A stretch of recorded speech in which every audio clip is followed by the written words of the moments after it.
Hey everyone, welcome to Red Responds. In today's episode, I'll be covering a rant by the bad-tempered badger. Without further ado, let's jump into the first clip. It's not the LGBT community that needs convincing. It's the curious people honestly asking questions who certain people shout down and block. As you probably noticed by the timestamp, I won't be going through the video start to finish like other response videos. I chose to start here because it's Badger's transition from two hypotheticals to a single real-life example.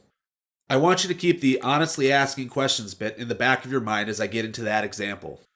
This was said to me recently by a certain person. Why do I only seem to be on the side of those this person opposed? It's because whenever I interact with that certain person, they've appeared in a thread where I defended someone I thought was unfairly treated, to shout me down and call me a bigot defender or a tool for the alt-right. Choosing to leave the person anonymous and only showing this bit of the exchange leaves out important context. I know this because I was involved in this discussion and I want to add it back.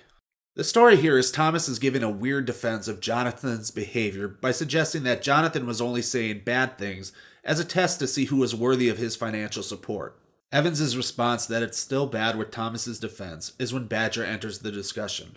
Badger's first honest question was to ask how what has already been laid out is bad. Then instead of addressing Evans's response, Badger asks his second honest question about what nasty stuff while giving a defense that it wasn't nasty. To be fair to Badger, he may be basing this defense off of Jonathan's appearance up thread, and not the things Godless Cranium expands on, which Evans links to. What we get from Badger after being directed to more evidence is Badger sticking with his original view of Jonathan. The question is whether or not Badger gets that assessment right. In this first tweet, we don't see Jonathan educating EOTM making a good first impression. If that was Jonathan's aim, he would have suggested a better approach. Instead, we get fuck trans people. Remember Thomas's defense of the last tweet being Jonathan playing pretend? Well, GC correctly points out that Jonathan clearly isn't playing pretend with this tweet. So out the window goes the education hypothesis. But wait, there's more. Here he's unfollowing Mr. Atheist for supporting trans women in women's sport. Again, this is not educating. In this tweet, he continues to double down on the fuck trans people, proving that he wasn't pretending and he certainly isn't educating. And now we have Jonathan crafting a wackadoodle conspiracy theory wherein EOT wants rationality rules to become trans. Just another example of not pretending and not educating. Here he is telling people they're total failures for not being nice to him while he's been acting like an ass. Gee, I wonder why. Once again, not pretending and not educating. In addition to the victim blaming GC calls out in this tweet, I have to wonder what Jonathan thinks the gay marriage movement did differently than the trans community is doing that resulted in gay marriage becoming legal. I mean, it isn't like there aren't voices trying to normalize the trans experience or anything. And of course there are gay marriage activists who provided the same impassioned defense against those who opposed it. If Jonathan's honestly trying to educate, he's doing it in all the wrong ways. And this final tweet is the cherry on top, given these tweets in response to Thomas apologizing for being an ass to those with religious belief. By Jonathan's own words, he supports the necessity of EOT's actions, so it seems like he just wants to justify his preconceived transphobic beliefs. Now back to the portion of the thread Badger shared. Can you see why Miss Snarky said what she said? I sure can, and I don't see it as Badger honestly asking questions. From here I want to circle back to the two hypotheticals. Imagine you're a person who has just left the Jehovah's Witnesses, for example.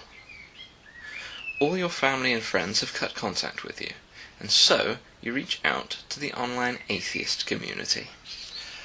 The only experience you have with anything LGBT is the Jehovah's Witness elders telling you that they are terrible sinners who want everyone to wear tight jeans. The first thing you see when you look online is certain people screaming, or monotone talking with a tone of condemnation, into the void about how anyone who disagrees even slightly on trans issues is a bigot and shouldn't be allowed to speak. Is your reaction going to be, this is the community I want to be a part of? Or is it going to be, I see what the elders meant, I'm going back? So all it takes to go back to religion is some atheists calling other atheists on something unrelated to religion? Really? Even in this dispute, a good chunk of the online atheist community has backed rationality rules, so it isn't like the XJW wouldn't find a home in the community. Let's try a less extreme example. You're trying to convince a group of conservative-leaning older people that trans people are not a debauched threat to society, but a marginalised group who need help. Trying to convince them to vote to allow trans folk basic human rights. The group of conservatives will go online because they've heard something about athletes on the news and see certain people making arguments that biological sex and sexually dimorphic species are social constructs, and that all a male has to do to compete in female sport is call themselves female. I don't think they'd be convinced. I think they would be far more likely to push as hard as they can against any kind of trans inclusion. Where would these older conservative-leaning people have heard about trans athletes in the first place? I'd put my money on conservative outlets. In the US, Fox News is the highest-rated news channel and conservative talk radio dominates the airwaves. It couldn't be these outlets that are responsible for the opposition to trans rights. No, it's the trans activists advocating for a more liberal inclusion in women's sport. How is that a reasonable position to hold? Now, before I close out this response, here's my message to you, Badger. Be better than this. Thanks for making it to the end of my very first video. Rate and comment below, let me know what you think. If you're new and want to see more, hit that subscribe button and ring that bell. Have a good one, everybody.